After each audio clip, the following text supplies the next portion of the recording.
오늘은 기도와 찬송의 힘에 대해서 말씀을 전하려고 합니다. 우리가 살다 보면은 즐거운 일, 기쁜 일, 모든 일이 잘 될 때, 그럴 때도 있지만은 힘들고 고통스러운 상황 가운데 있을 때도 있습니다. 그때 우리가 뭘 해야 되느냐? 오늘 본문이 그것을 우리에게 가르쳐 줘요. 하나님 뭐라 그러셨어요? 말씀에 바울을 통해서 뭘 가르쳐 줬어요? 기도하고 찬송하라. 기도하고 찬송하라. 할렐루야. 여러분 기도하십니까? 기도하세요. 찬송 부르세요. 기도하고 찬송하면 놀라운 일이 생깁니다. 이 고난과 이 모든 역경을 극복하고 그 가운데서도 또 기쁨과 행복이 가득한 인생을 살 수가 있어요. 그 비결이 뭐냐면은 기도와 찬송입니다. 오늘 본문에 보면은 이 바울과 실라가 이제 빌립보 지역에서 복음을 전하다가 감옥에 갇힙니다. 매를 맞고 감옥에 갇히고 발은 착고에 차이고 이런 절망적인 상황 가운데 있었는데, 그 가운데서 이제 바울과 실라가 찬송을 부르고 기도를 하다가 권능의 하나님의 역사를 체험하게 되고, 거기서 해방될 뿐만 아니라 그 죄수들에게 복음을 전하고 간수를 구원하고 하는 놀라운 역사를 일으키게 됩니다. 그래서 하나님은 오늘 이야기를 통해 이 환난 중에 있는 성도들이 무엇을 해야 되는가를 가르쳐 주세요. 여러분 힘든 가운데 지금 우리가 살고 있습니다. 더 기도하고 찬송하는 여러분 되기를 주의 이름으로 축복합니다. 자, 말씀을 한번 보겠습니다. 자, 바울과 실라가 이제 2차 선교 때 선교를 하면서 주로 이제 터키에 가서 선교를 하고 아시아 지역 선교의 꿈을 가지고 있었어요. 바울과 실라는. 그래서 터키 지역을 선교하면서 아마 뭐 역사의 가정은 있을 수 없지만은 아마도 이제 동쪽으로 가려고 그랬던 것 같습니다. 그러면 지금의 저 아랍 쪽이나 인도 쪽으로 가서 복음을 증거했겠죠. 그런데 아시아에서 복음을 전하는데 계속 성령님께서 이걸 막으세요. 이상하게 복음을 전하는데 성령님이 막으셔요. 하나님의 일을 하는데. 근데 이제 바울이 그걸 왜 막으시는지를 깨닫지 못하고 계속 아시아 쪽으로 복음을 전하려고 하니까 어느 날 이제 꿈의 환상 중에 마케도니아 사람 하나가 나타나서 우리를 와서 도와달라고 하는 그런 환상을 보게 되죠. 그래서 그때 바울과 실라가 깨닫게 됩니다. 이게 하나님의 뜻이 아시아에서 복음을 전하는 게 아니라 유럽에서 복음을 전하는 것이구나. 그렇게 깨닫게 되고 이제 유럽 땅에 건너가서 복음을 전하게 됩니다. 그 유럽 땅의 첫 도시가 오늘 여기에 나오는 이제 빌립보라고 하는 곳이에요. 빌립보. 그러니까 마케도니아라 그랬는데 지금은 이제 그리스라고 하는 한 나라로 되어 있지만은 바울 당시에는 남북으로 나뉘어 있었어요. 그래서 북쪽은 마케도니아. 그럼 여러분 알렉산더가 생각이 나죠? 알렉산더 대왕. 마케도니아고 남쪽은 아가야. 그렇게 나뉘어 있었습니다. 그 이제 북쪽 마케도니아에 있는 첫 도시가 이제 빌립보라고 하는 곳이에요. 자, 이 빌립보에 가서 이제 복음을 전했는데 빌립보에는 유대인 회당을 찾지 못했어요. 회당이 없었습니다. 왜냐하면 유대인들은 9명이 모이면 회당을 짓고 거기서 자기들 예배를 드리고 아이들을 가르쳐요. 근데 9명이 되지 않으면 회당을 만들 수가 없습니다. 그들이. 그 말은 빌립보에는 독특하게도 유대인들이 그렇게 많지 않았다는 거예요. 회당이 없는 걸로 봐서. 이 빌립보는 주로 누가 많이 살았냐면, 원래 이제 그건 그리스니까 그리스 사람들이 많이 살았겠죠. 헬라 사람들이 제일 많이 살았고, 그 다음으로 많이 살은 사람들이 로마의 퇴역 군인들이에요. 로마는 그 방대한 제국을 이제 유지해 나가려면은 로마가 얼마나 많은 군대가 필요했겠어요. 근데 로마의 군인들은 다 직업군인입니다. 국가에서 월급을 줘야 되는데 그 상비군을 너무 많이 두면은 로마의 재정으로 감당을 할 수가 없어요. 그래서 상비군을 한 15만에서 6만으로 이렇게 그 작은 수를 가지고 있습니다. 로마 군대가. 그것도 이제 퇴직하면 한 20년, 지금 이제 보통 20년 하고 은퇴하면은 뭐 우리나라도 경찰, 교사 뭐 다 마찬가지죠. 공무원들, 다 군인들, 다 소방관들 다 뭐 줘요? 국가에서 연금을 주고, 연금을 평생 동안 주지 않습니까? 자, 그 이제 이 연금을 줘야 되는데 그 재정으로 다 감당이 되지 않으니까 식민지를 개척한 다음에 이 특별히 빌립보 지역은 그 퇴역 군인들에게 그 연금으로 땅을 줬습니다. 거기다가 땅을 연금으로 준 거예요. 그래서 이제 퇴역 군인들이 많이 와서 여기 살게 되니까 그리스 도시지만은 굉장히 로마에 대해서 자부심이 있고 충성심이 강한 사람들이 살고 있는 것이었어요. 근데 유대인들은 없었습니다. 자, 바울이 이제 안식일 날 빌립보에 도착해가지고 예배를 드리려고 회당을 찾아보니까 회당이 없어요. 그래서 이제 어디서 예배를 드리지? 그리고 바울과 신라가 이렇게 하다 보니까 저쪽 강가가 있는데 그 강가에 웬 여인들이 모여서 예배를 드리고 있었어요.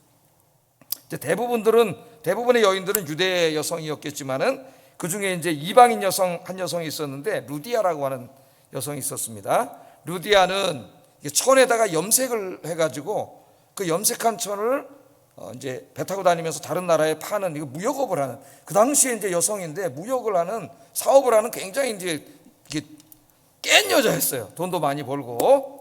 그래서 이제 여기서 말씀을 듣는데 사도 바울이 설교를 하다 보니까 유독 다른 여성들도 더 잘 듣는데 이 루디아는 굉장히 말씀에 집중하고 말씀을 잘 듣는 거예요. 14절에 보면은 하나님께서 루디아의 마음을 열어주셨다 그럽니다. 그러니까 여러분 제가 설교를 하다 이렇게 한 번씩 씩 둘러보는데요, 설교를 진짜 잘 듣는 사람이 있습니다. 빨려들어 설교를 듣는 사람이 있고, 설교 듣는 게 굉장히 힘들어하는 표정으로 듣는 사람이 있어요. 왜? 졸리고 막 힘들고 그러니까, 지루하고 그러니까. 오늘 하나님께서 여러분 설교 들을 때마다 루디아의 마음을 열어주신 것처럼 여러분의 마음을 열어주셔서 하나님 말씀이 꿀송이처럼 달게 들리기를 주의 이름으로 축복합니다. 여러분이 교회 오실 때에 항상 이것을 위해서 기도해야 돼요. 그렇지 않으면 말씀을 다 뺏겨요. 사탄한테 떨어지자마자 마귀가 다 뺏어요. 졸음으로 뺏어가고 딴 생각으로 뺏어가고 다 뺏어가요. 루디아의 마음을 열어주셨습니다. 자, 그래서 이제 루디아의 집이 빌립보의 첫 열매가 되는 놀라운 역사가 일어나는데요, 이 위대한 신학자인 톰 라이트라고 하는 사람은 이 루디아에 집중을 해요. 사도 바울이 아세아에서 선교를 하려고 하는데 왜 갑자기 마케도니아 사람, 그러니까 빌립보 사람도 들어가죠, 사람이 환상 중에 나타나서 우리를 와서 도와달라, 우리에게 복음을 전해달라고 외쳤을까? 이것을 이제 상상을 하는 거죠. 신학자의 상상입니다. 그러면서 오늘 본문과 연결시켜서 루디아의 기도가 그것을 가능하게 했다는 거예요. 루디아의 기도가. 루디아가 거기서 이제 여성들과 모여서 예배 처소도 없어가지고 안식일을 할 그 강가에서 이제 하나님을 경외하는 예배를 드렸는데, 그 루디아가 늘 하나님 앞에 기도를 했겠죠. 하나님, 우리도 이렇게 교회를 만들고 예배를 드릴 수 있고 우리에게 예배를 집례하고 성경을 가르칠 수 있는 분을 보내주세요. 그렇게 기도했더니 하나님이 응답해 주신 거죠. 하나님. 그러니까 참으로 놀랍습니다, 여러분. 하나님의 은혜는 참으로 놀랍고 하나님의 역사는 굉장히 놀라운 거예요. 저는 이게 성경을 읽고 신학을 공부하면서 왜 하나님이 바울이 아시아에서 복음을 전하려고 했는데 굳이 유럽 쪽으로 가게 했을까, 이 생각을 늘 해가지고 그게 궁금해서 이제 나중에 하나님 앞에 가면 물어보려고 그랬어요. 예? 물어도 볼 거예요. 내가 물어보려고 하는데 왜 그렇게 하셨습니까? 만약에 아시아로 갔으면 이 세계 역사 판도가 지금 완전히 달라졌겠죠. 뭐 역사는 가정할 수 없지만은. 자, 그런데 오늘 내가 이 톰 라이트의 책을 읽다가 어쩌면 이 톰 라이트라고 하는 위대한 신학자의 추측이 맞을지도 모른다, 아니 맞다, 그런 생각이 들었어요. 한 사람의 기도가 역사를 바꾼다. 할렐루야. 여러분 그런 믿음을 가지고 기도했어요. 여러분 개인을 위해서 기도할 때도, 자녀를 위해서 기도할 때도, 이 나라와 민족을 위해서 기도할 때에도, 특별히 지금 이 나라와 민족을 위해서 우리가 기도해야 될 때입니다. 우리 그리스도인들이 또 세계 열방을 위해서 기도할 때도, 저 북한의 공산주의자들에게 고통당하는 우리 동포들을 위해서 기도할 때에도 여러분이 믿음으로 기도하면 여러분의 기도가 역사를 바꿀 수 있습니다. 루디아의 기도가 유럽의 역사를 바꿨어요. 할렐루야. 자, 이 루디아는 이제 바울을, 자기가 예수님을 영접한 다음에 바울을 자기 집으로 초청을 합니다. 여러분, 내가 예수 믿고 구원을 받은 다음에 그 기쁜 소식을 누구에게 제일 먼저 알리고 싶겠어요? 내가 구원받은 다음에. 루디아는 이제 이 빌립보에서 유대인들에게 전도가 돼가지고 여호와 하나님을 믿고 있었지만 예수 그리스도에 대해서는 알지 못했죠. 근데 이제 바울의 설교를 통해서 예수님을 영접하게 되고 자기 집 식구들이 생각난 거죠. 네? 여러분 정말 천국이 있고 지옥이 있고 그것을 여러분이 믿는다면은, 내가 구원받은 다음에는 제일 먼저 생각나는 사람은 내 가족이에요. 내 가족. 내 가족이 구원받지 못하게 둘 수는 없잖아요. 그래서 자기 집으로 초청을 해가지고 가족들 앞에서 설교를 부탁을 해서 바울이 거기서 설교를 하고 그 온 가족들이 다 예수를 믿고 그런 놀라운 역사가 일어나게 됩니다. 자, 이래서 이제 빌립보의 첫 가정이 탄생하게 됐는데, 그래서 이 루디아는 은혜를 받은 다음에 자기 집을 기증을 했어요. 자기 살고 있는 사업을 하던 여자니까 아마 집도 굉장히 넓지 않았나라는 생각이 듭니다. 돈도 있고 자기 집을 기증을 해서 거기서 바울과 실라와 그 일행들이 숙식을 하면서 빌립보 사역을 편안하게 할 수가 있었고, 또 예배 전도회 오면 어디서 예배를 드려요? 회당도 없는데. 그래서 이제 아마 루디아의 집에서 첫 교회가 세워지지 않았나 그런 생각이 듭니다. 옛날에 우리나라에도 이제 막 이게 서울에 산동네가 많을 때, 지금은 막 저 한남동에 뭐 어디 그럼 요새 텔레비전에 나오는데 우리나라 최고 부자들이 살고 있지만은 제가 어렸을 때는 거기가 판자촌이었어요. 홍수가 나서 싹 쓸려 내려갔습니다. 먼저 어렸을 때 그런 곳이었는데 이제 막 거기 부자가 되고 막 그랬죠. 자, 이제 뭘 설교하다가 갑자기 이 얘기가 나왔죠. 루디아. 그러니까 루디아가 이제 그런 큰 집에서 이렇게 했는데 그 산동네에 막 전도사님들이 복음 들고 와가지고 복음을 전하다가 이제 몇 명이 전도가 되면 어디서 예배를 드려요? 교회가 없는데. 그러면 이제 어떤 그 처치로 예수 믿은 사람 자기 집을 좀 넓은 집을 개방해서 거기서 대여섯 명이 맨 처음에 예배 드리다가 그게 교회가 된 분들이 많아요. 우리나라 교회들이 상당, 요새는 좀 그런 경우가 드물지만은 옛날 초창기에는 그렇게 해서 교회가 생긴 게 많습니다. 그럼 그 사람은 하나님 앞에 얼마나 복된 사람이겠어요, 여러분? 그 상이 얼마나 크겠어요? 근데 여기 루디아던 교회가 세워져서 바울과 이제 신라가 편안하게 숙식을 제공받으면서 선교를 하고 있는데, 어느 날 바울과 신라가 이제 기도하러 가다가 한 이제 여자 아이를 만나게 돼요. 근데 이 여자 아이가 점치는 아이였습니다. 점치는 아이, 귀신이 들려가지고 점을 치는 아이였어요.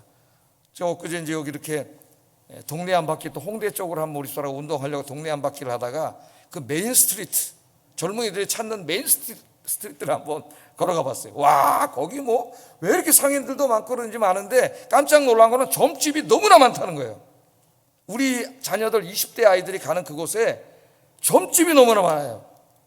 무슨 이제 타로 점집이 너무나 많은데, 제가 가다 이렇게 우리 사람 들이다 보니까 어떤 여자애가 앉아갖고 점치고 있더라고. 거기서 한 20 중반이나 됐을까? 깜짝 놀랐어. 점치고 있는 걸 보고 그 생각이 나요. 자, 이 아이가 점을 쳐가지고 돈을 많이 벌었어요. 아마 좀 잘 맞히는지 돈을 굉장히 많이 벌었습니다. 근데 이 여자아이는 이제 어떤 사람의 종이었기 때문에 그 돈을 주인이 다 뺏어갔죠. 돈을 굉장히 많이 벌었어요. 자, 그런데 어느 날 사도 바울이 이제 기도하러 가고 있는데 이 아이가 바울과 신라를 보더니 쫓아오면서 소리를 치기 시작하는 거예요. 뭐냐면 이 사람은 위대한 하나님의 종입니다. 그러고 막 사람들 앞에 얘기를 하는 거예요. 17절 한번 읽어보겠습니다. 시작. 한번 읽어봅니다. 이 사람은 지극히 높은 하나님의 종으로서 구원의 길을 너희에게 전하는 자라. 그러는 거예요. 한두 번 그러는 게 아니라 만날 때마다 그러는 거예요. 만날 때마다. 바울이 전도하려면 또 쫓아오면서 막 소리를 해가지고 이 바울이 복음을 전할 수가 없었어요. 성경을 읽으면 굉장히 괴로워했다 그랬습니다. 바울과 신라가. 근데 어느 날 또 바울이 전도를 하는데 아니나 다를까 이 귀신이 또 나타났어요. 귀신 들 여자애가 방해하는 거죠, 이제 사탄이. 그래서 또 막 소리를 치는 거예요. 근데 그날따라 바울이 그 여자아이를 딱 쳐다보니까 그 여자아이를 장악하고 있는 귀신들이 보이는 거예요. 귀신은 우리 눈으로 보이지 않죠, 그죠? 근데 하나님께서 특별히 영의 눈을 열어주시면 귀신들이 보일 때가 있어요. 귀신들이 보이는 거예요. 그래서 사도 바울이 불쌍히 여겨가지고 예수의 이름으로 그 여종의 귀신을 쫓아내버렸습니다. 그게 이제 18절에 나오죠. 한번 읽어봅니다. 시작. 내가 내게 명하노니 그에게서 나오라 하니 귀신이 즉시 나오니라. 즉시 나왔어. 자, 예수 그리스도의 이름으로 명하면 귀신이 물러갑니다. 물러가요. 하나님을 믿는 자들에게 하나님은 귀신을 쫓아내는 능력을 주셨어요. 바울과 베드로 같은 사람에게만 주신 게 아니라, 목사들에게만 주신 게 아니라 믿는 자들에게 능력을 주셨다고 성경은 이야기합니다. 마가복음 16장 17절 읽어봅니다. 시작. 곧 그들이 내 이름으로 귀신을 쫓아내며 믿는 자들에게는 이런 표적이 따르리니 예수의 이름으로 귀신을 쫓아낸다 그랬어요. 예수의 이름으로.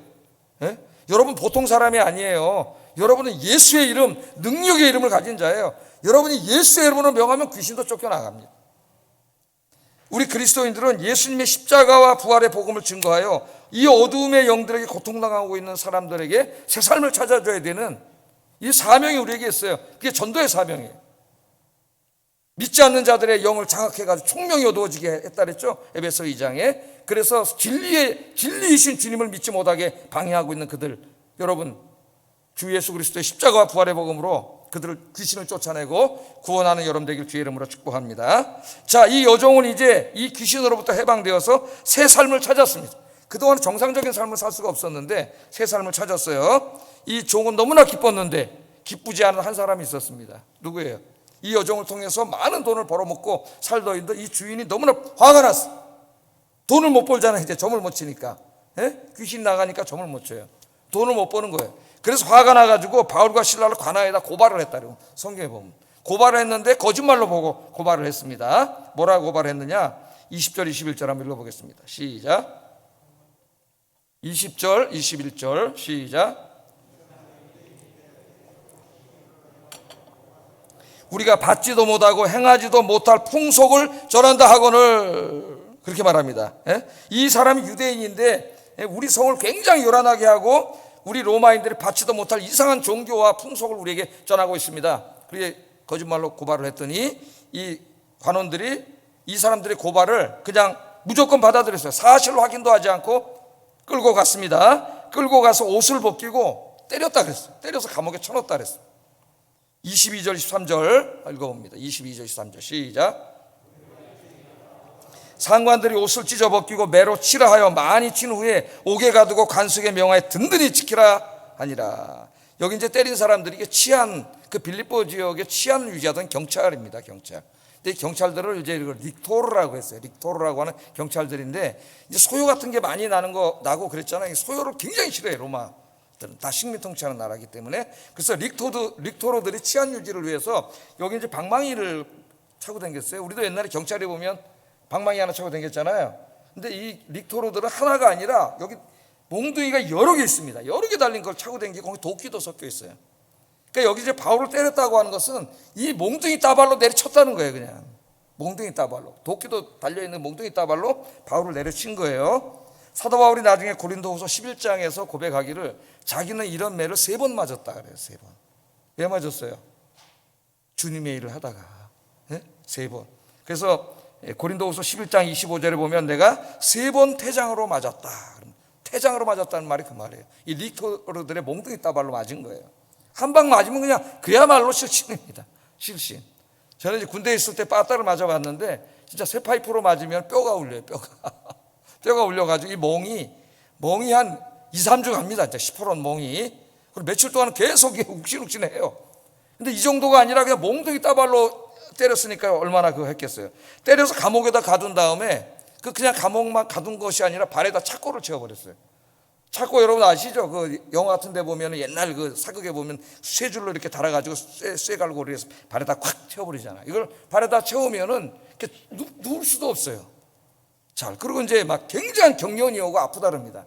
그러니까 이 몽둥이 따발로 맞아가지고 거의 피투성이가 된 사람을 감옥에다 쳐놓은 거예요. 근데 이 감옥도 이제 어떤 주석가들이 하면 지하 감옥이었을 거라고 얘기를 하는데 거기다 쳐놓은 다음에 착고까지 채워놨으니 이 사정을 한번 보세요. 예? 자, 바울은 지금 유럽 복음화의 꿈을 꾸고 지금 빌립보로 왔습니다.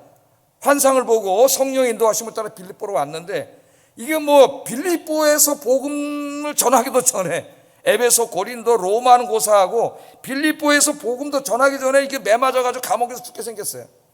감옥 문은 닫히고, 뭐 신문도 하지 않아요. 그냥 두드러 패가지고 감옥에다 갖다가 쳐놓은 겁니다. 바깥으로 군인들이 지키고 꼼짝없는 상황, 절망적인 상황입니다. 이런 상황에 닥치면 사람들은 이제 절망해요. 낭망하게 되는 거죠. 여러분들은 이런 상황에 처해 본 적이 있습니까? 인생을 살다가 어쩌면 지금 그런 상황에 있는 분들이 있을 수도 있습니다. 여러분 이런 상황에서 뭘 하시겠어요? 여러분들은 뭘 하시겠어요? 찬송하고 기도하기를 주의 이름으로 축복합니다. 하나님 믿지 않는 사람은 그런 상황에 절망해. 뭐 더 이상 어떻게 하겠습니까? 그러나 믿음이 있는 사람은 절망하지 않아요. 왜? 하나님이 계시잖아요. 하나님이. 바울과 실라가 이 가운데서 어떻게 했냐면은 찬송하고 기도했다고 이야기합니다. 오늘 이게 이제 설교의 포인트예요. 찬송하고 기도했다. 25절 한번 읽어보겠습니다. 시작. 죄수들이 듣더라. 아멘. 한밤중에 바울과 실라가 기도했다고 합니다. 그래서 어떤 주석가들은 아마 이제 낮에 끌려 들어왔는데 얼마나 두드러 맞았겠어요. 두드러 맞고 이제 그냥 막 피투성이가 돼서 발은 채꼬에 차이고 쓰러져 기절하다시피 쓰러져 있다가 한밤중이 돼서 이제 일어난 거죠. 예? 일어나서 와, 아프다, 이제 죽게 생겼다. 왜 하나님 우리 복음 전하고 있는데 왜 우리를 감옥에다 쳐놓고 이렇게 고통을 줍니까? 여기서 죽게 하십니까? 원망한 게 아니라 찬송을 불렀다. 찬송을 부르고 기도를 하기 시작했는데 그 찬송하고 기도하는 소리를 죄수들이 들었다 그랬어요. 죄수들이 들었다는 말에는 많은 여러 가지 뉘앙스가 있습니다. 일단 그러니까 탁 들어오니까 크게 한 거죠. 큰 소리로 찬송을 부르고 기도를 했습니다. 자, 이런 상황에서 이 사람들은 어떻게 이렇게 할 수가 있을까요? 바울과 실라도 우리가 똑같은 사람이에요. 야고보가 얘기했죠. 엘리야 얘기하면서 엘리야가 기도했더니 3년 6개월 동안 비가 오고 또 기도했더니 3년 6개월 비가 오지 않았다. 엘리야가 무슨 특별한 사람이 아니라 엘리야도 우리와 같은 성정을 가진 똑같은 사람이다. 근데 왜 그런 능력이 나타났냐? 믿음으로 기도했기 때문이다. 이렇게 이야기합니다. 그러면서 야고보 사도가 우리도 믿음으로 기도하면 그런 역사를 체험할 수 있다고 이야기해요. 문제는 믿음으로 기도하지 않기 때문이죠. 바울과 실라는 이런 상황에 어떻게 찬송하고 기도할 수 있었느냐? 하나님을 절대적으로 신뢰했기 때문입니다. 바울과 실라도 인간인지라 그 당시에는 고통스럽고 힘들었을 거예요. 이런 상황에 처하면 목사도 힘들고 누구나 힘듭니다. 그러나 두 사람은 하나님을 신뢰했습니다. 하나님의 뜻이 있음을 확신했고 우리를 이 상황에 둔 데는 하나님의 뜻이 있을 거야.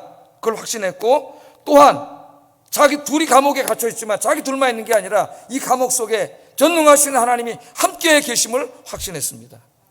할렐루야. 여러분 힘들 때 어려울 때 여러분 혼자가 아니고 여러분 사랑하시는 하나님이 여러분과 함께 계십니다. 욥도 때로는 너무나 힘들어서 내가 앞을 봐도 하나님이 보이지 않고 뒤를 봐도 하나님이 보이지 않고 위를 봐도 하나님이 보이지 않는다는 그런 절망적인 얘기를 한 적도 있죠. 그러나 하나님은 한 번도 그를 떠난 적이 없어요. 그의 곁에 계셨고 그를 지켜보고 계셨습니다. 여러분 혼자가 아닙니다. 누가 함께 계셔요? 하나님이 함께 계셔요. 그래서 믿음으로 기도해서 놀라운 이제 역사를 체험하게 돼요. 낭망하지 말고 어떤 환경 속에 있든지 찬송하고 기도하여 살아계신 하나님을 체험하는 여러분 되기를 주의 이름으로 축복합니다. 자, 바울과 실라가 아마 기도할 때 두 가지를 기도했을 거예요. 제가 제 경험에 비추어서 보면 첫째는 뭘 기도했을까요? 하나님, 내가 이제 이 유럽에 와서 복음을 전하고 마지막에는 로마의 심장부인 저 로마까지 가서 복음을 전하려고 하는데 하나님 여기서 죽으면 안 됩니다. 그러니까 뭘 기도했을까요? 첫 번째, 나를 이곳에서 나가게 해주세요. 구원해 주세요. 뭐 누구나 힘들 때는 이 고통으로부터 구원해 달라고 제일 먼저 기도했겠죠. 또 하나는 왜 하나님께서 자기를 이 감옥에 갇히게 하셨는지 하나님의 뜻을 묻는 기도를 했을 거예요. 그러니까 이제 제가 그렇게 기도합니다. 저도 이제 제가 이렇게 살아가고 목회하다 힘들고 어려운 일이 생기면 제일 먼저 생각나는 것이 여기 하나님의 어떤 뜻이 있을까 이걸 생각해요. 제가 왜 하나님이 이걸 통해서 나에게 무엇을 깨닫게 하시려고 그러시는지 그걸 깊이 생각을 하죠. 어떨 때는 깨달아질 때도 있고 다 이해가 안 될 때도 있습니다. 그러나 확신하는 건 있어요. 뭘 확신해야 된다 그랬어요? 나의 선과 유익을 위해서 하나님이 고통도 주신 거다. 그걸 확신하기 때문에 고난 속에서 쓰러지지 않는 거죠. 기도하게 되는 거예요. 자, 이 두 가지를 기도했는데 바울과 실라가 찬송하며 기도할 때 하나님이 응답하십니다. 여러분, 기도하면 하나님이 응답하세요. 믿습니까? 체험하고 계십니까? 우리는 그냥 막연한 하나님을 믿는 게 아니에요. 살아계신 하나님 믿는 거예요. 그냥 기도가 그냥 하늘에다 대고 푸념하는 게 아니에요. 인격적인 하나님, 여러분 사랑하시는 하나님, 살아계신 하나님, 전능하신 하나님께 내 사정을 아뢰는 거예요. 감옥에서 아무 희망이 보이지 않는데 찬송하고 기도했더니 놀라운 일이 벌어졌는데 갑자기 큰 지진이 일어나 버렸어요. 땅이 막 흔들리던 감옥 문이 벌크덩 열리더니 바울과 시라를 채웠던 창고가 우두둑 쇳덩어리가 다 끊어져 버렸어요. 옆에 보니까 죄수들 것까지 다 끊어져 버렸어요. 놀라운 역사 일어났습니다. 자, 한번 생각해 보세요. 하나님께서 그냥 바울과 실라 그 창고만 끊고 문 열어서 그냥 나가게 할 수 있는데 왜 지진을 일으키게 하셨는가? 우리가 한번 생각해 볼 필요가 있습니다. 이 당시에 그리스 이 마케도니아 지역에는 지진이 자주 일어나는 곳이었어요. 지금 일본처럼. 그래서 이 사람들은 지진이 일어날 때 그리스 사람들은 이걸 신의 역사라고 생각을 했어요. 땅이 막 흔들리고 그러는 것을 고대인들은 그렇게밖에 더 생각하겠습니까? 신의 역사라고 생각했어요.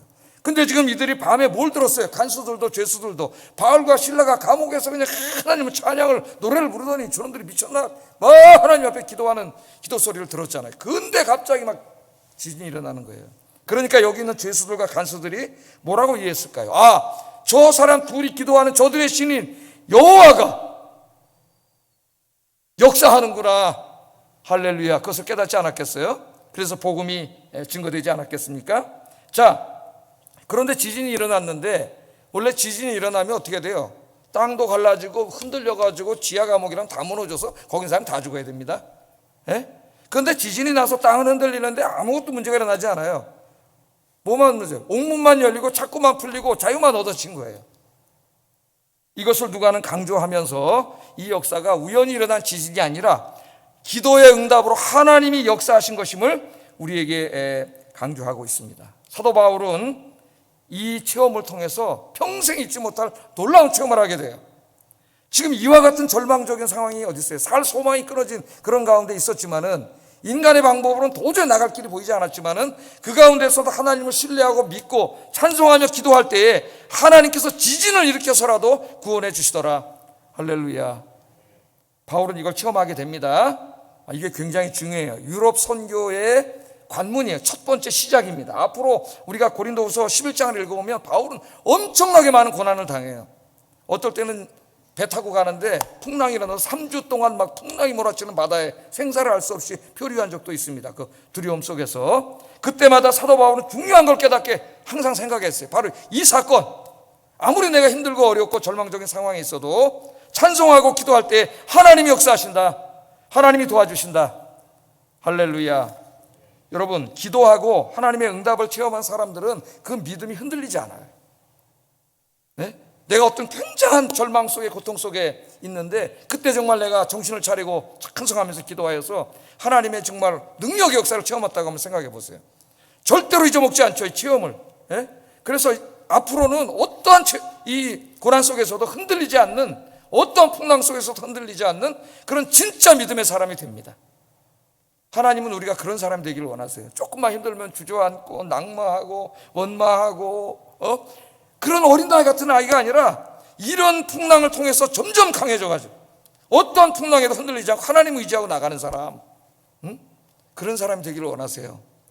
그래서 여러분, 예레미야한테도 하나님 그렇게 말씀하셨죠. 예레미야가 하나님 말씀 전하다가 두드러 맞고 감옥에 가고 뺨도 맞고 너무 힘들어가지고 나 이제 못해 먹겠습니다. 하나님 못해 먹겠습니다 그랬어요. 그때 하나님 뭐라 그래요? 야 이놈아, 내가 너를 말과 함께 달려도 지치지 않는 자로 만들려고 하는데 너는 지금 보행자와 함께 걷고 있는데 그거 힘들다 그러면 어떡하냐. 하나님 그렇게 말씀하셨어요. 내가 너를 요단강이 막 콸콸 흘러 넘칠 때 그 요단 강물을 지나갈 수 있는 사람으로 만들려고 그러는데 요 조그만 찰랑거리는 물속에 힘들다고 그렇게 말하면 어떡하냐. 하나님 그 말씀을 하세요. 위로해 주신 게 아니라 하나님 우리에게 원하시는 게 그거예요. 맨날 그냥 조그만 어려움 속에 쓰러지고 넘어지고 그런 사람이 아니라, 여러분, 어떠한 고난 속에서 든든히 서서 하나님 붙잡고 나가는 정말 믿음의 거인들이 되시기를 주의 이름으로 축복합니다. 자, 여러분, 바울과 실라 같은 상황에 있습니까? 하나님의 살아계심을 체험할 수 있는 너무나 좋은 하나님의 은총의 기회예요. 하나님께서 이렇게 말씀하셨어요. 시편 50편 15절에 약속하셨습니다. 읽어봅니다. 시작. 아멘. 환난 날에 나를 부르라. 그러니까 하나님 믿는 사람도 환난이 올 수 있어요. 하나님의 특별한 목적에 따라서 연단하시려고 환난을 주실 때가 있습니다. 환난 날에 뭐 해야 돼요? 믿음이 없는 사람 주저앉습니다. 못 일어나요. 그러면 마귀에게 속는 거예요. 환난 날에 뭐 해야 돼요? 하나님 뭐라 그랬어요? 나를 부르라 그랬잖아요. 기도하라는 말이에요. 환난 날에 나를 부르라. 그럼 내가 너를 건지리라. 간단하지 않습니까? 환난 당하고 계세요? 기도하세요. 하나님을 찾으세요. 그럼 하나님 구원해 주십니다. 하나님의 약속의 말씀이에요. 그래서 이제 구약에 보면 하나님의 구원을 체험한 구약의 믿음의 사람들이 이런 고백을 합니다. 시편 46편 1절 한번 읽어보겠습니다. 시작. 하나님은 우리의 피난처시요 힘이시니 환난 중에 만날 큰 도움이시라. 아멘. 여러분의 고백이 되기를 주의 이름으로 축복합니다. 시편 86편 7절 읽어봅니다. 시작. 환난 날에 내가 주께 부르짖으리니 주께서 내게 응답하시리이다. 아멘. 이런 체험을 한 사람들의 확신이에요. 확신. 환난이 올 수 있지만 환난 날에 나는 기도하겠고 하나님 나에게 응답하실 것입니다. 여러분의 고백이 되기를 주의 이름으로 축복합니다. 환난 가운데 절대 주저앉지 마세요. 어떤 사람이 환난 가운데 있을 때 그 사람이 어떻게 행동하느냐를 보면 이제까지의 그의 믿음이 진짜인가 가짜인가를 우리가 알 수가 있어요. 믿음으로 환난 가운데 있어봐야 진짜 믿음의 수준을 알 수 있습니다. 여러분, 환난 가운데 부르짖어서 살아계신 하나님을 체험하는 여러분 되기를 주의 이름으로 축복합니다. 오늘 여기 한 가지 더 찬송에 대해서도 좀 생각해 보겠어요. 우리가 기도하는데 찬송도 굉장히 중요합니다. 찬송을 듣고 찬송을 부르는 게 굉장히 중요해요. 오늘 바울과 실라는 빌립보 감옥에서 기도만 한 것이 아니라 찬송을 부르며 기도했어요. 저희 이제 군 생활할 때 같이 이제 들어간 저보다 한 달 쫄병인데 강도군이라고, 지금 그분이 여기서 무슨 생활하는지 모르겠는데 저보다 한 살 많은데 극동방송에서 열었던 창작 복음성가 대회에서 최우수상 1등 한 사람, 금상을 받은 사람인데 우리 부대로 들어왔어요. 그래서 가끔 이제 내무반에 와서 기타 치면서 자기 전에 이제 기도하고 찬송을, 그때 아직도 생각이 나요. 울고 있는 형제여, 이 찬송 아시죠? 왜 기도를 잃었는가. 아이고, 예수 믿는 애들과 안 믿는 애들은 훌쩍훌쩍 울어. 쫄병들 힘들잖아요. 찬송의 힘이 참 대단한 거예요. 자, 바울과 실라는 빌립보 감옥에서 기도만 한 것이 아니라 찬송을 불렀다 그랬습니다. 저도 개인 기도를 할 때 혼자 찬송을 많이 불러요. 그래서 기도원이나 어떤 조용한 곳에 산에서 이렇게 기도할 때는 큰 소리로 찬송을 부릅니다. 이제 뭐 이렇게 기도거래 같은 이렇게 들어가도 맨 처음에 딱 들어가면 여러분도 경험하지만 이게 집중이 잘 안 되거든요. 기도하려는데 자꾸 딴 생각나고 그냥 좀 이따 3분에 문 열고 나가고 이래. 그러지 마시고 거기서 찬송을 부르세요. 그래서 제가 아는 찬송을 다 불러요. 가사 생각나는 거. 찬송을 부르면 놀라운 일이 생깁니다, 여러분. 우리의 마음에 있던 산만했던 마음, 불안, 걱정, 염려가 싹 사라지고 내 마음이 하나님께 딱 집중이 돼요. 기도할 수 있는 마음이 되더라고요. 그걸 우리가 이제 기도줄을 잡는다 그러잖아요. 기도줄 안 잡히면 기도 잘 안 되잖아요, 여러분. 자꾸 잡념이 생기고. 그래서 새벽에 여기서 이제 제가 새벽 기도 끝나고 기도할 때도 우리 여기서 이제 찬송가를 틀어주면은 제가 이제 속으로, 여기서는 이제 크게 못 부르니까 속으로 따라 불러요. 따라 이제 한 두세 곡 이렇게 따라 부르다 보면은 마음도 편안해지고 하나님이 함께 계심이 더 느껴지고 산만한 마음이 다 없어지고 하나님께 집중이 돼요. 그럼 이제 또 기도를 하는 거죠. 하나님 앞에 기도를 합니다. 자, 이 찬송을 부르는데 이 불안과 걱정이 특히 사라지는 걸 많이 체험해요. 가끔 하나님 목사에게도 불안과 걱정을 체험하게 하시는데 찬송을 부르면 많이 평안해집니다. 놀라운 일이 벌어져요. 불안과 걱정은 마귀가 갖다 주는 마음이에요. 성령이 주시는 마음은 평강과 기쁨이에요. 평강과 기쁨. 그런데 마귀 갖다 주는 말은 불안해요. 하나님 떠난 인간은 근본적으로 자기의 인생을 자기가 책임지려고 하며 살기 때문에 불안할 수밖에 없어요. 자기 인생을 망하게 할 수 있는 것들이 너무나 많은데, 주변에 질병을 포함해서 이걸 자기 힘으로 해야 되는데 자기 힘으로 할 수가 없다는 걸 너무나 잘 알아요, 인간은. 여러분, 내가 나를 어떻게 지킵니까? 못 지켜요. 그러니까 하나님 없는 사람은 불안할 수밖에 없어요. 그런데 하나님 믿으면서도 불안한 사람이 있어요. 신앙생활을 제대로 하지 않기 때문이에요. 기도하고 찬송하면은 불안이 사라져요. 걱정과 염려가 사라집니다. 그것을 보여주는 게 사무엘상 16장에 있는 유명한 말씀이죠. 사울왕 이야기예요. 사울왕이 이제 원래는 성령 충만할 때는 하나님의 일을 했지만 성령이 떠나가시고 하나님의 영이 떠나가시니까 그 다음에 번민하기 시작했습니다. 사탄이 찾아와가지고 그를 번민케 했다고 성경은 이야기해요. 신약시대에는 믿는 모든 자들에게 성령이 내렸지만 구약시대에는 특별한 사람들에게만 성령이 내렸고 떠나갔습니다. 그러나 신약시대 구원받은 사람에게는 한 번 오신 성령 떠나가지 않아요. 우리 장로교는 그것을 믿습니다. 하여튼 이 하나님의 영이 떠나가니까 사탄이 사울을 장악해가지고 그걸 성경에 보면 번뇌케 했다 그랬는데, 번뇌케 했다는 말은 두려움에 사로잡히겠다는 말이에요. 성경 읽어보면 어때요? 백주 대낮에 신하들이 있는데 막 무서워서 견딜 수가 없는 이상한 행동을 해요. 어떻게 보면 공황 상태에 빠진 거죠. 공황이 온 겁니다. 이 사울이 그런 가운데 있었는데 신하들이 이제 조언을 하죠. 저쪽에 이새의 아들 중에 다윗이라고 하는 하나님을 잘 믿는 청년이 있는데 수금과 비파를 잘 키고 찬송을 부르면 마귀가 쫓겨날 것 같습니다. 그렇게 조언을 해가지고 다윗이 불려옵니다. 그래서 다윗이 이제 수금을 탁 하면서 하나님을 찬송하는데 사울왕을 괴롭히던 악신이 견디지 못하고 쫓겨나갑니다. 사무엘상 16장 23절 읽어보겠습니다. 시작.